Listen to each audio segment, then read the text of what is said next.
पूर्व do you know challenge रे मु पचारथली टेस्टिमनी कौन testimony statements a witness gives under oath during deposition hearing और ट्रायल डिपोजिशन हियरिंग बा ट्रायल समय रे शपथपूर्वक साक्षी जो वक्तव्य दियंती ताको टेस्टिमनी कहा जाए taught a civil wrong such as negligence, defamation or assault that leads to a lawsuit for damages.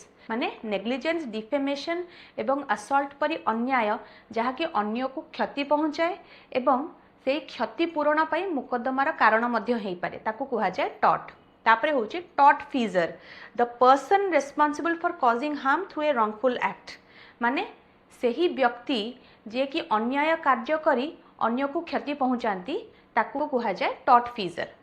Next होची transcript, a word by word record of what was said during a legal proceeding. माने आईनगत प्रक्रिया रे कुहा जाइथिबा प्रत्येकटी शब्दर लिखित record होची transcript. एबे आपन को पाड़ी आपण जदी जानि छंती ट्रायल रो माने कोन तेबे कमेंट करी जणांतु.